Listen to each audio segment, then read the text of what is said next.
Yes. Welcome to Ohio TV. We're recording. I'm Will Bolton, your host. This is Breed, the Ebony Empress, and we have our guy, Lenny Barry. So tonight's guest is a walking legacy from the music industry to the cannabis industry. He's been on the front line of culture for over 3 decades, the founder and CEO of Cannabis Health and Business Development. He's helped shape the narrative of cannabis in our state, building one of the largest, most impactful communities and platforms with patients, professionals, and entrepreneurs. From WZAK to Capitol Records to Estate to cannabis brands, you name it. This whole story is about reintervention, relationships, real impact. Please welcome Mr. Lenny Barry. Hey, I appreciate it. Thank you. Thank y'all for having me. I know we missed it last week. Ebony was getting on me, but hey, we here. Hey, no worries. We're honored to have you on the show. Yeah, super stoked. And yeah, let's get into it. We're going into legacy, culture, and evolution. Let's start from the top. Take us back to your early years. What was your first hustle or passion project that sparked everything? Well, I'm gonna start as a kid, right? So Okay. kind of get a sense for me being an entrepreneur, right? So I'm gonna say maybe like 6, 7 years old. There used to be a show called the Home Shopping Network, right? So I'm kind of telling my age, but so instead of getting allowance, I used to have my parents take my allowance money and they would use their credit card and buy things for me on the Home Shopping Network. And they would take those items and sell them at work, right? And I would also sell them around the neighborhood. So I used to make like mud ashtrays. So me and my brothers, we would make these mud ashtrays, let them bake out in the sun, and we would paint them. So this is kind of like when smoking was really a thing back in the day. And we would sell those. Like, so instead of having like a lemonade stand, we had these arts and crafts that we would make, in our backyard basically. So I have been a hustler since. I mean, I've owned an aquarium business. I installed car radios out of my mom's garage. I had a studio, so I signed artists, I produced, DJ'd, as you saw that on the 2 radio stations here. So, I mean, I've been doing it on my own since a little kid, basically. That is amazing. I can't believe that. So instead of having a lemonade stand, you were selling ashtrays that you made. Ashtrays, Amazing. rings, whatever I could, find, because the neighborhood supported that, right? I even went Yeah. to the elderly in the neighborhood too. So, I would get bottles back then. So, you would have like the Coke bottles. It was worth a quarter, a dime, depending on the size of the bottle. So, we'd go get the bread, go get whatever they would need for the older people on the street, and they would pay us in bottles most of the time back then. So, I mean, so we had Instacart right back in the 80s. So we had started that. We just didn't know we had Instacart. But yeah, we was doing all that Wow. stuff. It was That's hand and amazing. feet. It was all human travel at that point. That's it. Yeah, so my mom was really amazed. Like she'll tell you, like, yeah, that boy, he's been grinding since a baby. Like I don't even know. Like I've had one job in my life, maybe one job. Literally. Wow. After that, it was just me just creating everything for myself. That's what it is. Yeah. That's cool. dope. Yeah, that's a great characteristic to have. I feel like, that entrepreneurial spirit. Okay. I'm just like so amazed by that. That's crazy. I am like One job, that's really dope. I love that for you. Not a lot of people can say that. Yeah. Okay, so you've worked with some of the biggest names in music. What's a moment from that industry that changed you forever? Well, being in the industry that's hard to get into, right? And you're dealing with a lot of celebrities. It was really about attitudes, so I won't say nobody's names or anything, but when you're working with these people that you kind of idolized over the years and you actually get a chance to be around them all the time, it taught me about the relationships is really where I got that from, right? Because people are expendable in any industry per se. But when you're hot or you got things that you can offer people, everybody's on you, right? They want something from you. They want to be around you.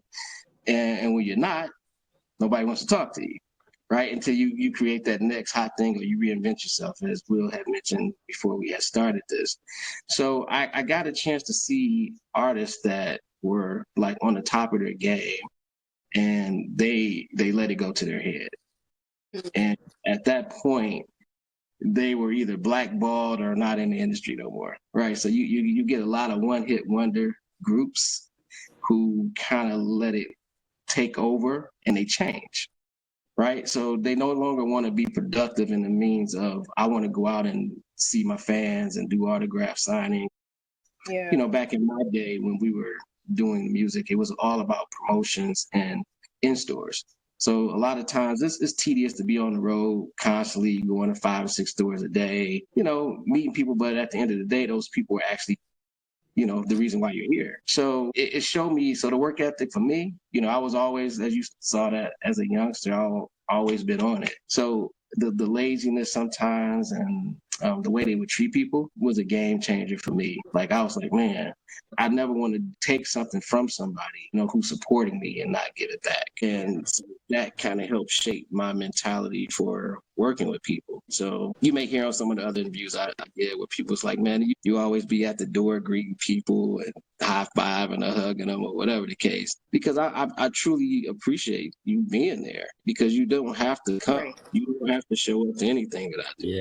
Yeah. But I want to show you that I'm really thankful for you coming. And I mean, it may sound corny or whatever, but that's just really how I am, right? So anybody that you would meet that has been around me for a long time, they'd be like, yeah, dude, he's just all about people. So unfortunately, that's a good and a bad thing, right? But Yeah. I get so enamored by meeting people, by creating new relationships. Some of them are beneficial, some of them aren't. But I don't say, oh man, Will, he can't bring me that. I ain't talking to him no more. I'm never that, because you never know what Will is going to be, right? Right. Will could end up being the CEO of a company later on down the road. Not to say that's why I'm going to keep talking to him, but you just don't Right. dog people out just because they are nothing to you at the moment. So I guess hopefully that answers your question. Yes, that did. When you were talking about just like wanting to thank people for just being there and stuff, that just like brought me back to our little media launch party that we did, even though, you know, it was a smaller event in comparison to like what you do. It really dawned on me, like in the middle of everything, like all of these people came out here because they really fuck with you. Excuse my language, you know what I mean? But they really support you, like, and that just meant everything. Like it just felt so real. So totally. Without the people, there is no you. You know, so Yeah. I get some flack sometimes for letting consumers into the conference, right? Not jumping ahead any questions, but I really feel like the consumer is the end all be all for anything.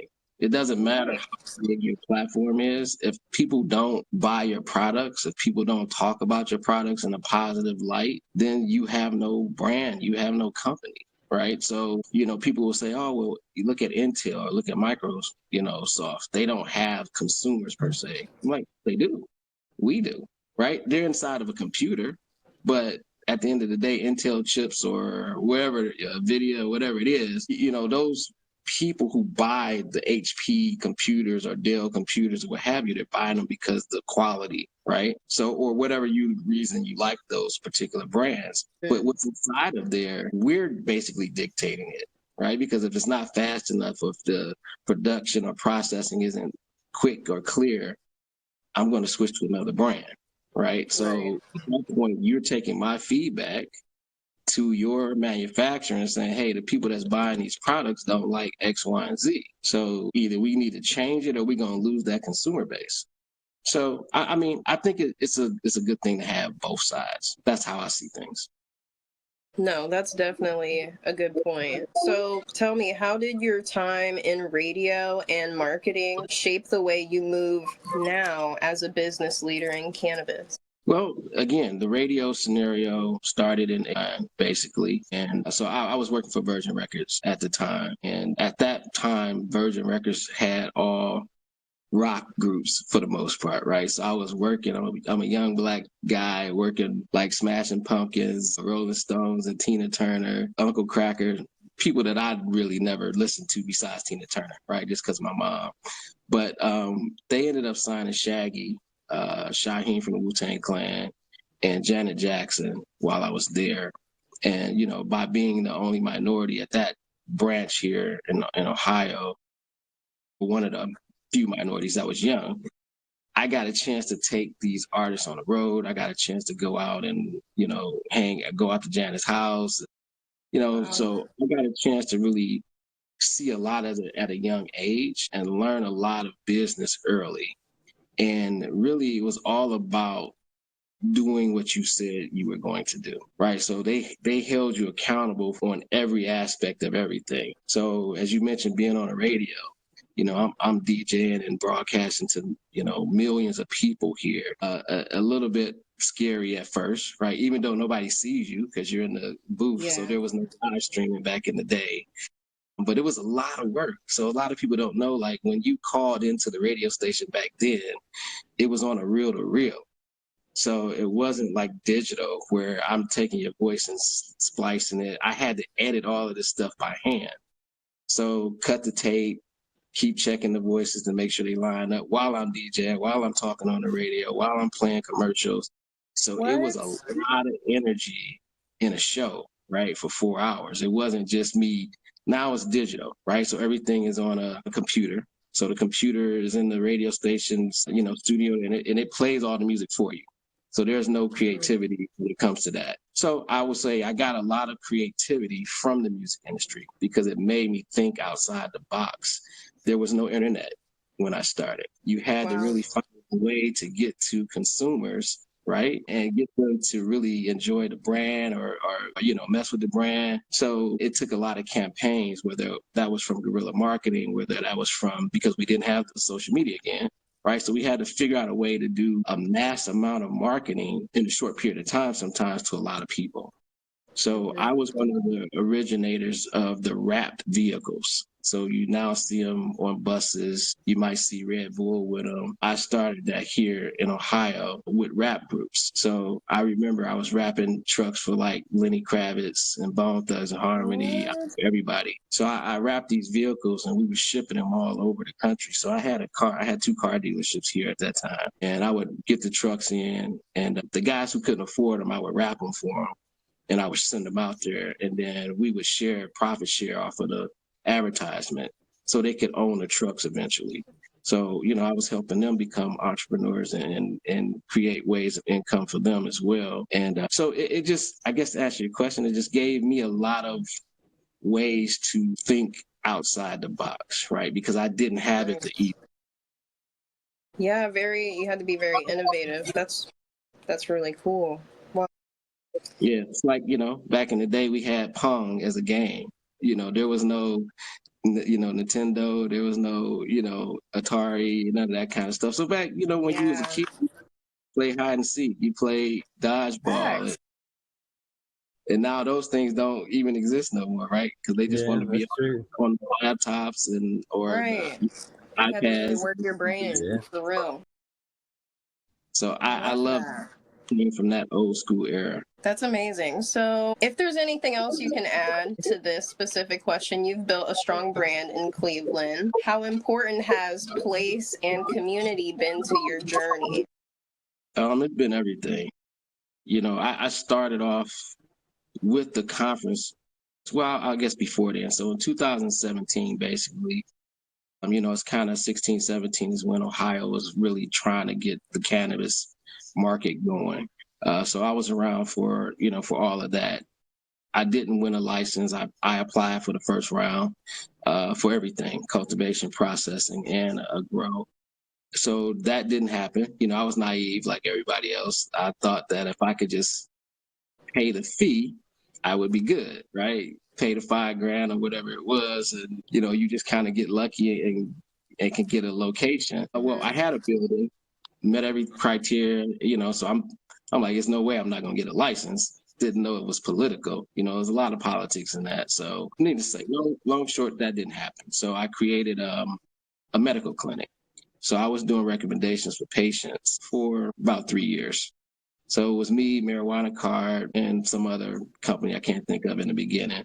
So it was like, that's where I got a lot of motivation to do the conference, because I was seeing so many patients every day that I was really engaged in whether the plant was helping them or not, whether they were fearful of trying it or not, whether they had adverse effects with it. So I wasn't a guy who operated a company from behind the desk. I sat in the lobby. I opened the doors for people. I made sure they had donuts and coffee. Like, we had a real interaction. And a lot of that feedback basically was like, man, I don't know enough about the industry to plan or nothing. And there's no way for me to find this information, right, in a meaningful way. And I don't know if I could trust the source or not. So that's what spawned the conference in 2019. I created that based off of the patient information. We did it at the Crown Plaza Independence. I think we had like 600 people the first time, and we promoted that in maybe like 3 months. So that kind of let me know that the consumers were very interested in it. So a couple years went by, and they kind of opened up to the idea of me being there, and COVID hit.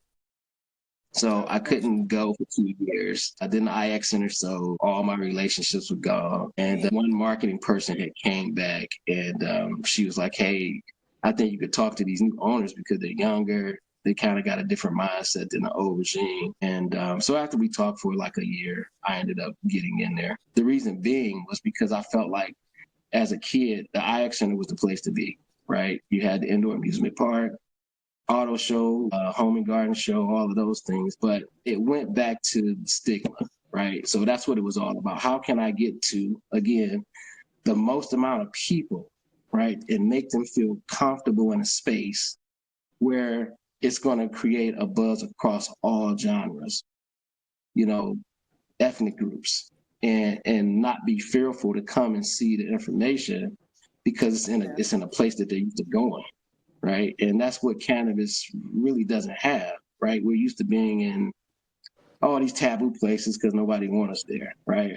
They're afraid of the crowd, whatever energy we're going to bring to them. So, I'm thankful that they let me in, and it's been great ever since.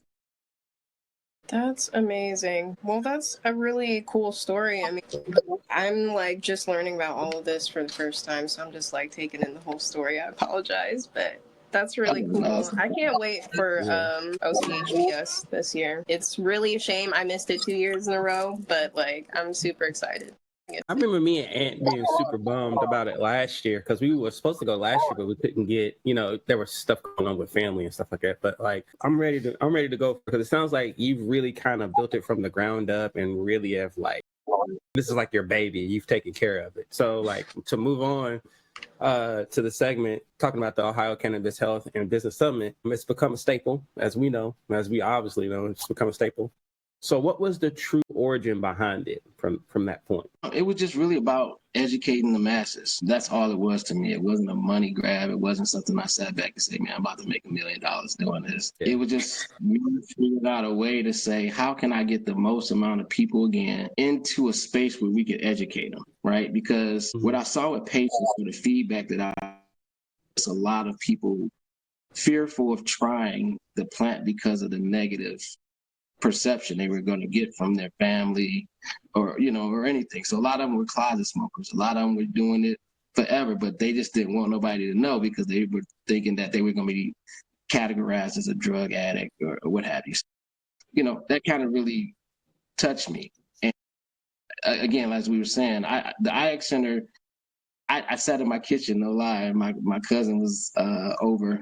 Her name is Arlene. She was a professor at the School of Cannabis. She was one of the first cannabis nurses here. And we was talking, and I was like, you know what? I'm about to take this to the IX Center. So my whole family, everybody's like, okay, this dude is tripping. Now they know I'm a big dreamer. My wife would tell you that because she always tell people I'm a dreamer. And I said, but I execute, right? I'm going to figure out a way to do it. Now, I don't know if I got enough money to do it, which I didn't. So a lot of people don't know that either. I mean, it's a lot of money to do it there, right? But I just took a gamble. I was like, you know what? When I went in there, I convinced them that I could pull this off. and that I had this big team and I could, market it. And when they found out it was just me, I didn't have a team. Mm-hmm. They was like, oh, wait a minute. We're not about to let you undertake this big thing. We have a staff of people to actually execute these things. And you telling us this is going to be you by yourself. So my wife's, she could get on here and tell you, like, I'm up 2, 3, 4, 5 o'clock in the morning sometimes. Like, it's a lot when you're trying to sell booths, get sponsorships, get speakers. Then you got to put it all together. Then you got to tie in the back of the floor, making sure the vendors are good. So, me being in the music industry and doing these shows, for, like you said, a good part of 30 years, luckily I was able to kind of just pull it all together. Now, does it take a lot of time? Yes. Does it take time away from me and my kids and my wife, my 100-year-old granddad is here in the house with us? Like, yeah. So I do all of that during the day, and I come home and I got to deal with being a dad and a husband and, taking care of the granddad. It's just a lot, man, but I wouldn't change it for the world. I've been able to make a lot of great relationships because I've been at the forefront of everything, right? Doing all of the stuff. The biggest part of the whole thing is for you, right? The consumer, the sponsors that pay me money, and then the vendors that are showing up there to showcase to the world. Like, I feel like I hear pretty often from like people that you look up to in the industry that have these legacies that they've built or these, big events that people look forward to every year. They always kind of say like, yeah, I went ahead with the deal, even though I wasn't 100% sure like everything was going to work out perfectly, but like you got to go out there and like you got to put it on the line. Yeah. You got to. Yeah, and deal with the losses too. I lost money. Man, I lost a lot of money first couple of years. And at one point I was even down on it. Like, I think I'm done with it, because I'm trying to do so much for other people. Like, to be honest with you, that this event really didn't benefit me financially or after the fact. So when you think about it, everybody that I'm helping along with the conference are people with a license that get the residuals from what I'm doing, right? So you get to take these consumers and you showcase your brand, and then these consumers hopefully follow you after that, and you get sales at the dispensary or, online or whatever. But for me, yeah, okay, see you next October. So I really didn't have nothing from right? So I had no other business to kind of monetize from it for the rest of the year. And then just doing other events throughout the year, which like I did probably over 1,500 patient cards for free last year. So I just got with a lot of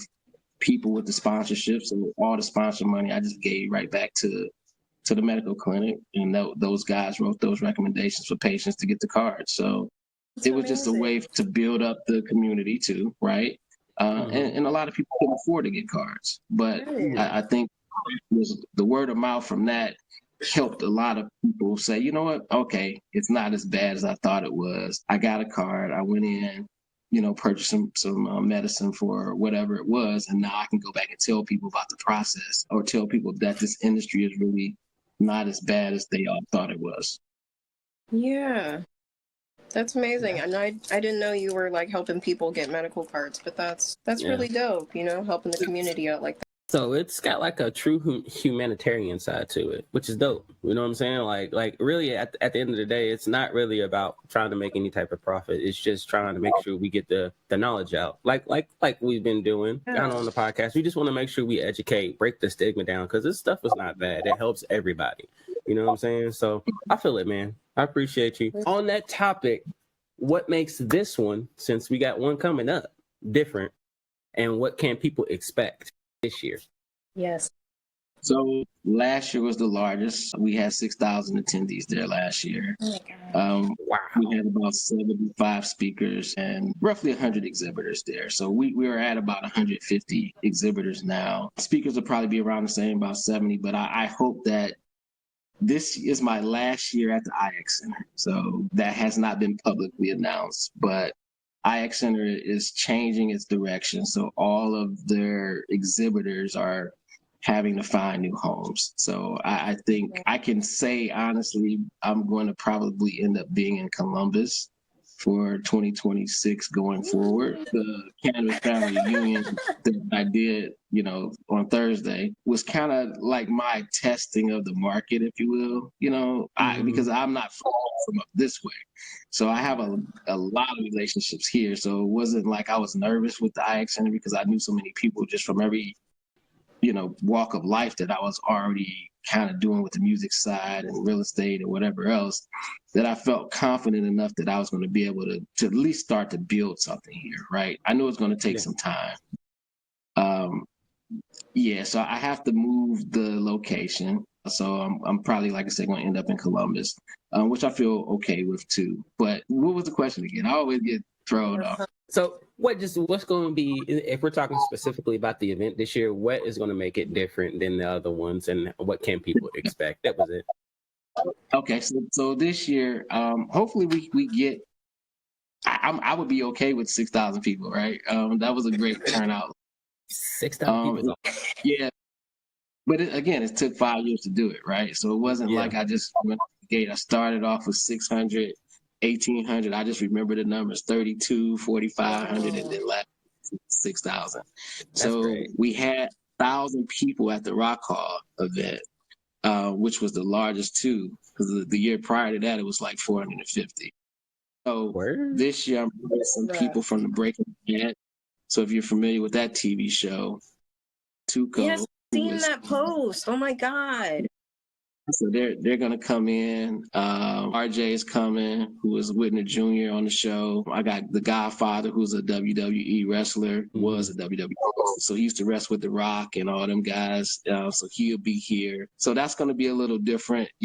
DJ from Two Live Crew, the founder, Mr. Mix, will be here DJing, and I think we got some pretty nice names coming to the conference as well. So I think overall you'll get a chance to do everything. So I'm not a la carte like a lot of conferences, right? You pay a cheap price, which is $25 or $45 for the 2 days, and you do everything, right? Workshops, speakers, exhibitors, you do it all. So I don't tax you to go in one room or the other room. It's just come and see everything that you can see. So I'm working on some stuff now where I'm trying to get it where I can, maybe pay for some stuff so consumers don't have to pay for it, but I don't want to announce any of that yet until I can pull it off. But I think at the end of the day, you're just going to see a very positive vibe. You're going to walk away with a lot of education, right? It's not all about free swag. You're going to come and see some real live workshops and get some real knowledge, not me trying to upsell you later, right? Like, here's a little bit of information, call this 800 number when you get home, and then subscribe to this service, and then I could keep on educating you from there. And we try to lay it all out on the line, right? And ask questions. So I tell people, if you're really serious about getting in this industry, like last night or the night before at Dave and Buster's, right? Even though it was laid back and it was all about fun, if you had something that you wanted to present to people, that was the perfect time to do it, right? Because they were open-minded, they were ready to engage, and that's kind of been the sentiment for OCHBS every year. I've never had anybody come back and say anything negative about the people there, about any of the brands, about any of the speakers. Everybody's willing to, share their insight on anything that they have knowledge on. So I think if you're into the space or curious about it, you won't find a better fit for you to have everything in one location. So, come see, meet people, bring your positive attitude too. We have a program. It's not the greatest, right? We all know that. There's a lot of improvements of things, and it could be for any industry, but we're making the best of what we have here in the market. Hopefully this regulations don't change with the freaking state trying to, meddle into the law that was already passed, and they kind of leave things alone. But yeah, I wholeheartedly just feel like this is a good place for you to learn whatever it is you're looking to learn. Love that. So since the summit is set up about breaking down the stigma and just kind of getting people to, get people connected to what was going on, how does the summit directly challenge that? And what are the conversations you are mostly proud about that happened in the summit? Well, I think if you look at some of the testimonials on YouTube, I just think that people always leave with something. It's never been, man, I went to this thing and I didn't get nothing from it. Like my return on my investment, whether it was from a consumer or from an exhibitor, or the speakers that came in to share whatever it was they were going to share, I think across the board, everybody left saying it was worth my time, right? And at the end of the day, that's really all I care about. I want to make sure that I'm giving you something that you feel is valuable. So I go hard for that alone and that's the reason why I lost a lot of money, because I put everything back into it. I want to make sure that what I'm presenting to you is something that you're going to enjoy.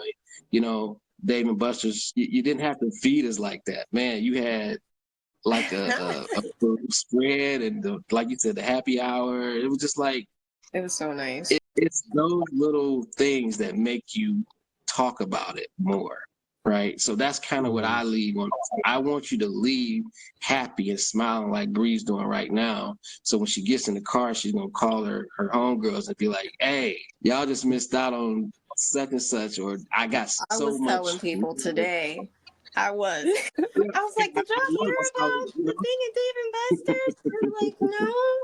I was like, "Oh my God." Yeah, well, that's technically for the next time, right?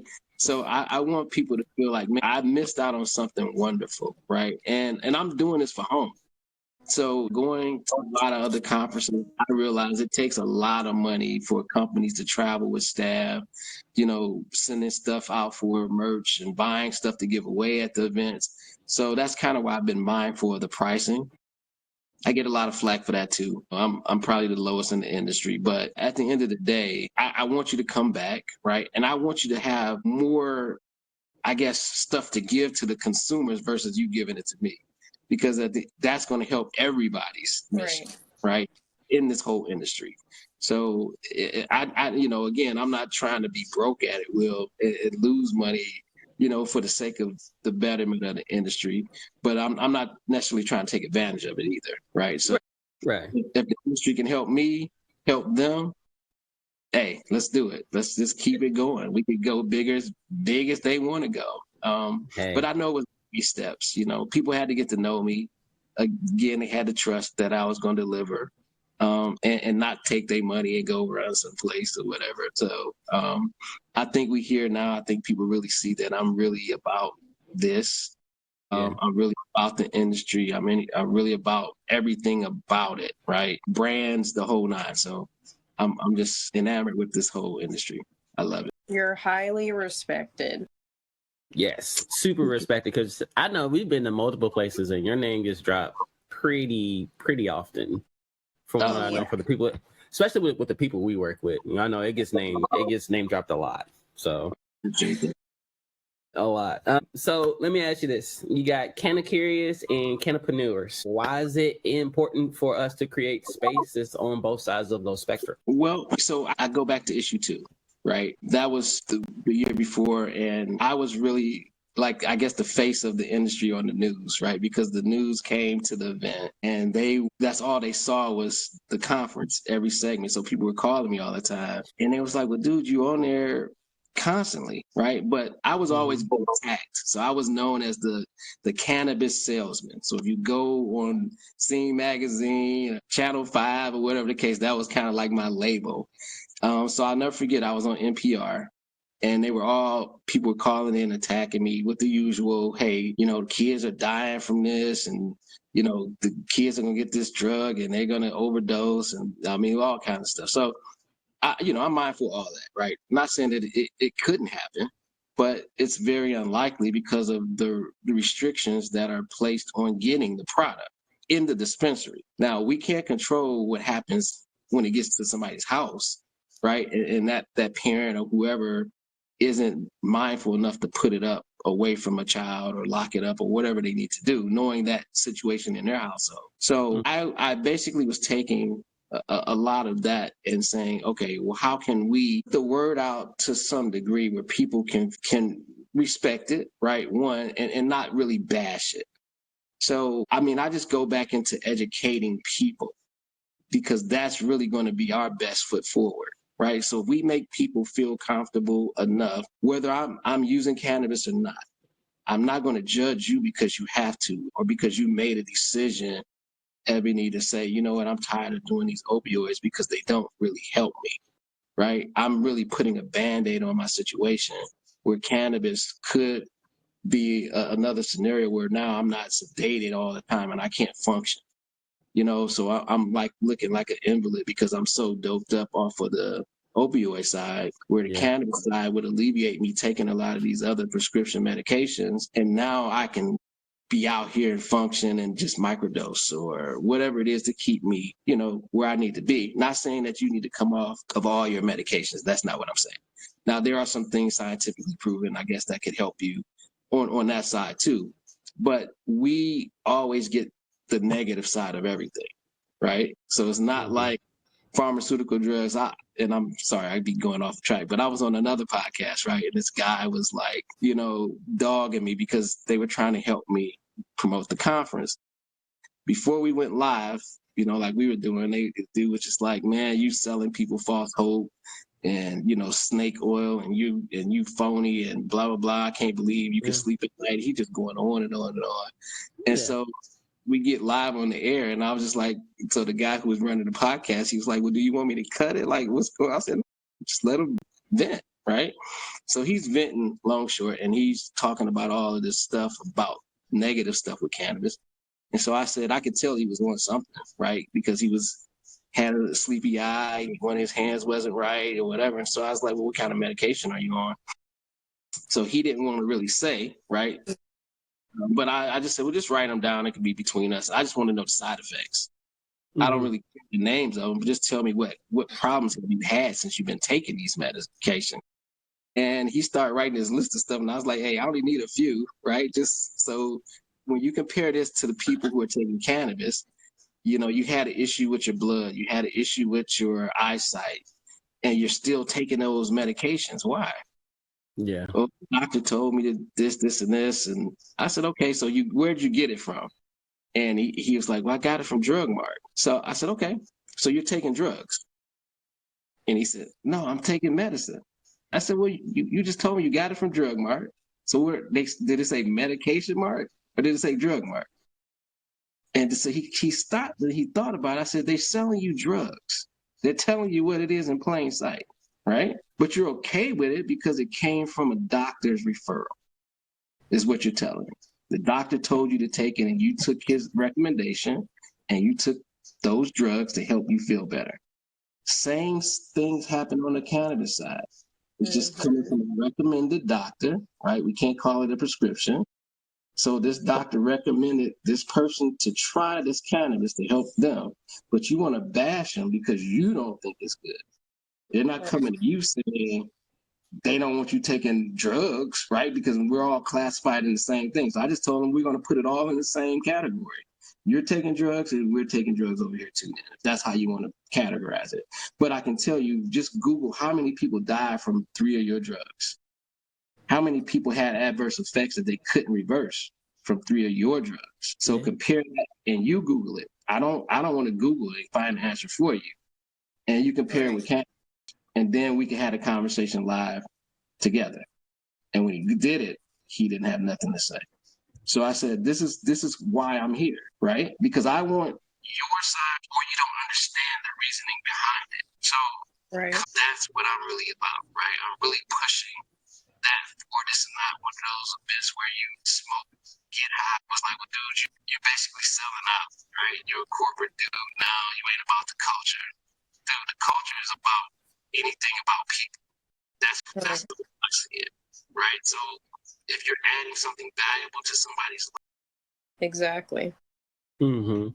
Yes. Okay. Well, I love that because I feel like a lot of people are ignorant to cannabis science. Like there's the fact that there is a whole science behind how we can benefit from the plant medicinally. Just that alone, like when you just start to learn the little bits about like what the different cannabinoids can do for you, the fact that we have an endocannabinoid system, like it just really changes your whole perspective. Like, and it's really inspiring too, and it's really exciting to learn about, at least for me. But I feel like I'm certain just based off of everyone's feedback about the events, in the past, you're really changing people's lives for the better.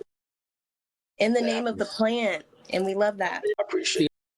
And I'm a baby in it, so like all in all, it's like the stuff I've learned from Bree is crazy. But like even each time we go, I learn something completely differently new stuff about new cannabinoids. Like I don't learn just one thing; I learn multiple things when I go that help me further understand, what's important. So like these things really do have a big effect when they go off. You know what I'm saying? And I've seen them happen in some of the craziest places, which is nuts. Like when we talk about the Ohio Classic, like for them to be able to be so trusting, for James to do what he did there, and for that to be such a good turnout, it ends up having such a positive effect, and a lot of people don't realize that, and that's what's crazy about it. You still have the stigma between it actually being more effective than it, instead of people looking at it more in a negative light because they're like, oh, they're just over there smoking and having a good time and it's a big party. No, a lot of people are learning, so it's dope.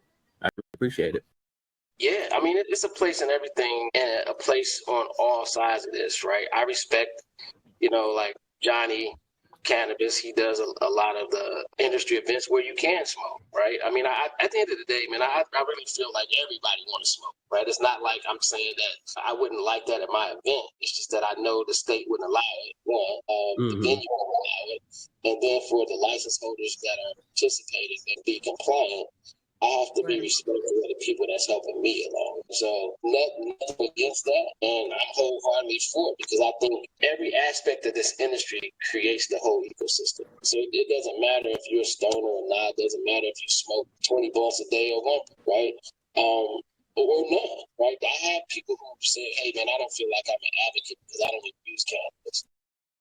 Dude, it doesn't matter, right? As long as you're not bashing it, learn something about it, though. Right? So this way that you can go and educate somebody and say, hey man, it ain't for me. But you could probably use it because of the cannabinoid system, because of, pure the entourage effect. So kind of just learning the basics, right? The CD1, CD2 receptor, how do they work inside your body, the functionality behind them, whether you're using CBD in a high dose scenario versus a lot of THC.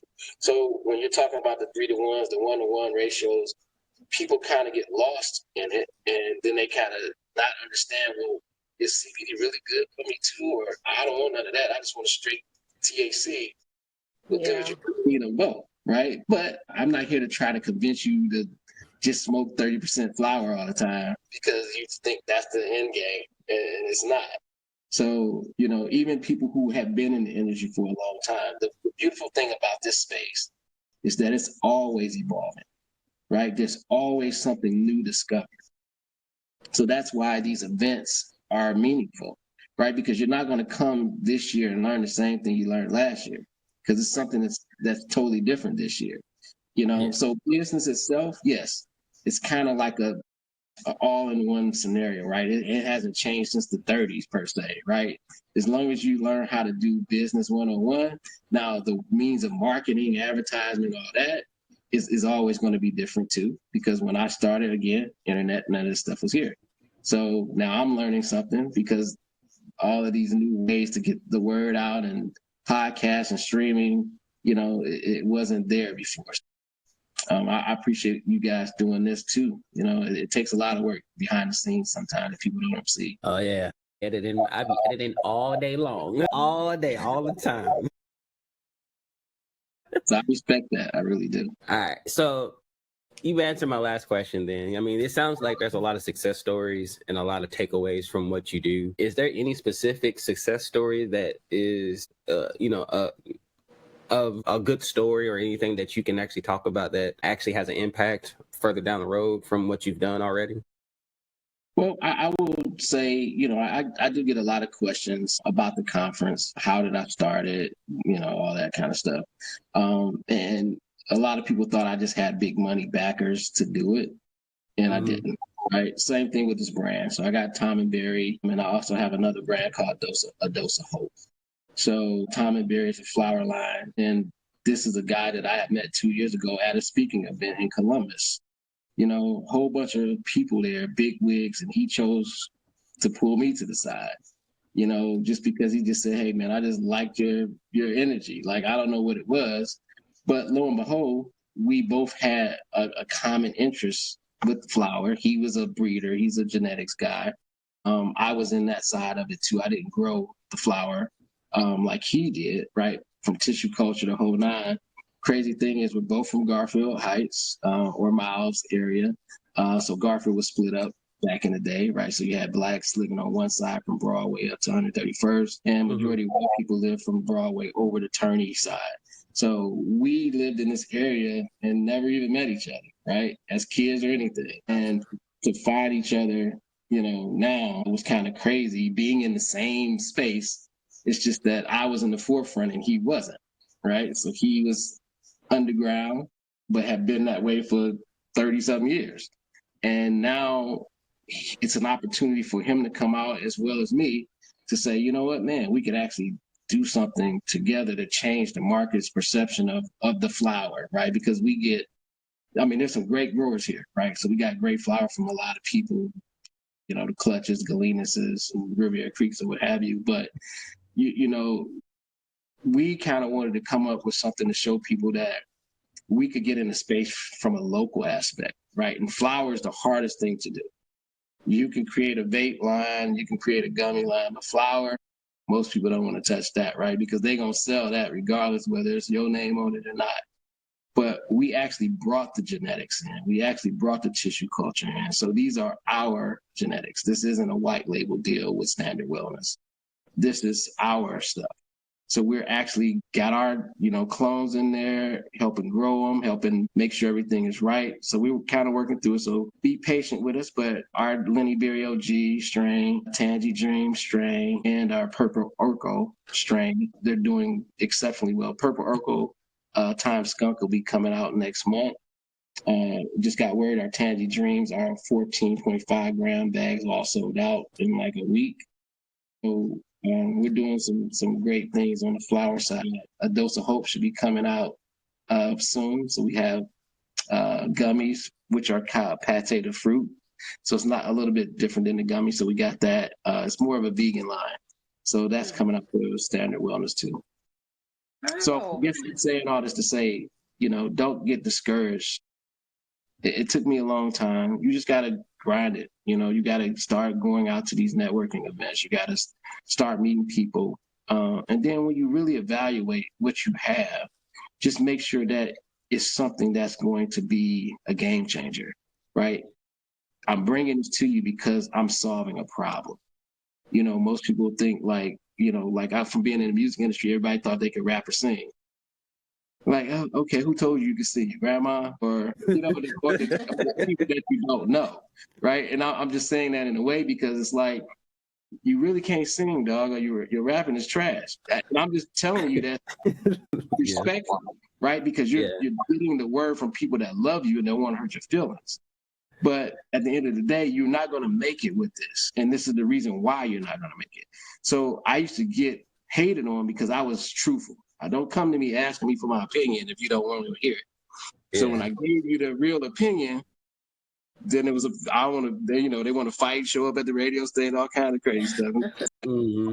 Yeah, so I look at it from this, you know, with the weed game too. You know, bring some good quality products or some ideas that people can actually use, and you know, work your hand. You know, so I mean, I did that. It took me a long time to curate these relationships, to find the right people. Tom was great, Hope and Rory and Jenna, you know, another power team that we got over there on the Dose of Hope side. So I'm just excited to see where this goes from a brand side too. I'm excited too. I want to get my hands on a bag of some.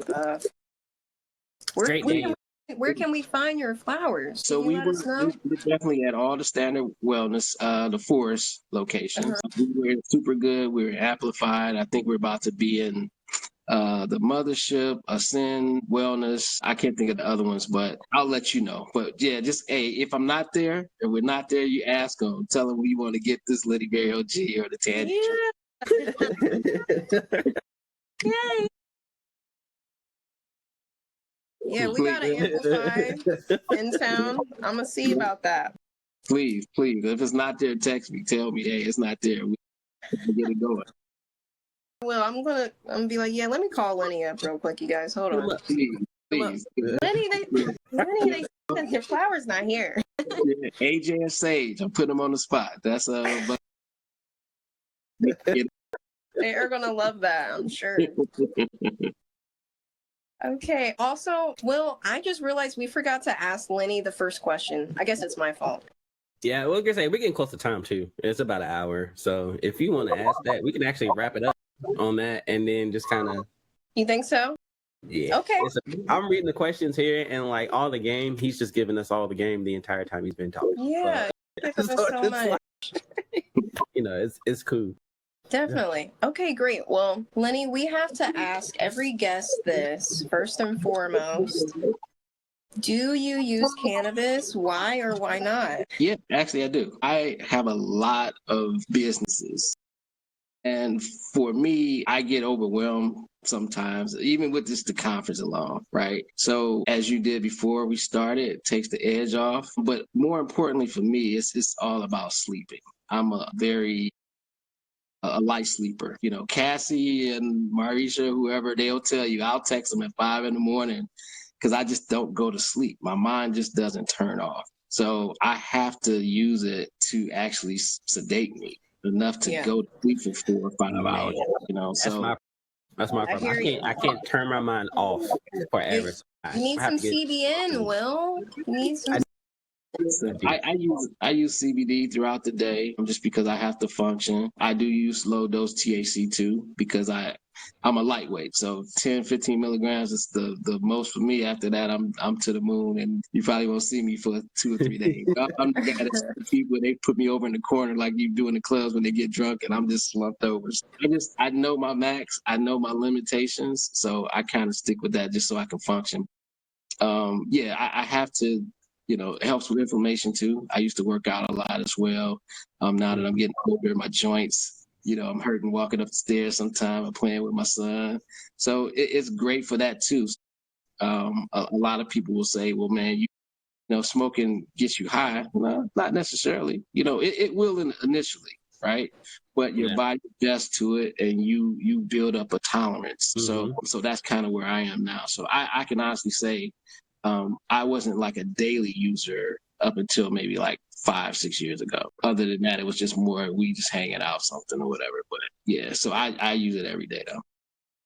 See, and that's the thing I would say. Like, there's so many different speeds of how people use. Like, some people only smoke on the weekends. Some people smoke all day. I'm an all day user. I got to smoke every day.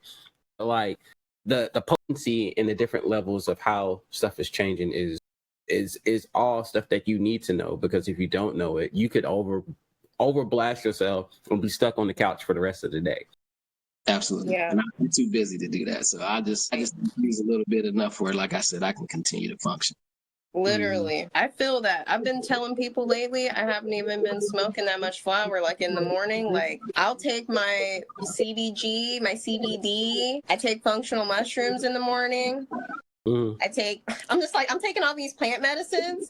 Like, I don't even know anymore, you guys. And everyone's looking at me like, don't let you feel bad. Smoking is just a part of cannabis, right? And you don't have to be a freaking stoner to be, deemed a person in the culture. And I always tell people that too. Like, don't feel like you got to impress me by telling me how many milligrams you could handle a day. Like, I don't really care, right? But as long as it's in a positive light, you know what I'm saying? And you're able to share some of that positive energy about whatever it is, us talking here right now, this fellowshipping together. I think somebody will see this footage and be like, man, you know what? Bree inspired me to be a content creator, Will with the video side, because I tell people too, cannabis being in the industry isn't just the big three. You don't have to be a cultivator, processor, or own a dispensary. There's a lot of many avenues that kind of coincide with cannabis. So if you're a photographer for the dispensary or for the cultivators, you're in the cannabis space, right? If you make content for anybody, you're in the cannabis space. So you have to understand that. And then also too, a lot of the negatives with being fearful with the banks and things of that nature, you got to understand, like, once you cross over, sometimes it ain't no going back. And you got to have a plan B too. That's it. Yeah, you got to double down. Lock in. Okay, so we're going to hit the closing segment. You want to ask the first question on that one? Sure. So, what is next for Lenny Barry? You just dropped Tom and Barry. Anything new we should keep an eye out for at this point? Like I said, a dose of hope, but Tom and Barry is going to be an expanded brand. So we're not just doing flower. We have some rosin and resin vapes coming shortly. Hopefully we'll have our pre-roll line too and some bubble hash gummies. When that, yeah, then dose of hope, we have vegan chocolate chip cookies coming. We have our patented fruit already. And we may do a massage oil or tincture too on that side. I am loving the sounds of that. All of it. I love all of it. Yeah, I'm doing another Cannabis family reunion. So it may not be Dave and Buster's the next one, but I'm gonna make that a series of events too. So I will have something going throughout the year that leads up to OCHBS in 2026. And probably going to be Columbus. Yeah, that's lit. I feel like that's definitely going to just keep building up the momentum for OCHBS because I know I'm super pumped. I was like, if OCHBS is anything like the other night, my God. We're talking about it all year. That's why I was like, hey, we need to make sure we email him around the time it happens because I am ready for it. I'm going to be there. Yeah, I want y'all to be there. No, OCHBS is a man 100 times different than Dave and Buster's. Like I said, the Rock Hall event, I have so much fun. a lot of parties in the industry, and that one, even though it's mine, is like my top 5 I've ever been to. Just the fact that we're in this museum with all of this musical history, one, just because I'm from that industry, but we're partying there together. So the same vibe as Dave and Buster's, right? It's our family in a space that we're normally not used to being in. And so that's the joy I get, right? Man, I walk around in this place and I'm like, man, I actually did this for us, right? We in this place like normal people, right? We gotta, like, we're just bankers or dentist people or whatever, like, so that, that's what really touches me. I'm bringing us all together. You're making history. So that's what's happening right now. Remember the chick that came to take our pictures at the photographer that came through at the event said the same thing. She thanked us for just making us feel normal. So like, if we on the right track, we on the right track. Yeah, exactly. Oh my gosh. Thank you so much for being here tonight. This was a great podcast. Love your story. No, I appreciate it. You can, I don't know if we're done, but OCHBS.com is where you can find all the information about the conference, and it's October 3rd and 4th this year in Cleveland at the IX Center. Green Tie Affair, we have the people from Breaking Bad, WWE wrestlers, some iconic DJs. So greentieaffair.com has more information about that. And that's October 3rd from 8 to midnight. That was gonna be my next question. Where can we find you? Is there anybody you could recommend to be on the show, or what I'm saying? Just that question. So yeah, that's it. I got 50 million people. You just tell me who you are. Thank you for tuning in to OH-HighYo TV. This has been a great conversation. I'm glad to finally meet you. I know this is my first time being able to speak with you. I don't know if you spoke with Ant or how many times you guys have conversed, but I really appreciate it. So thank you so much, man. No, I appreciate y'all. Thank you.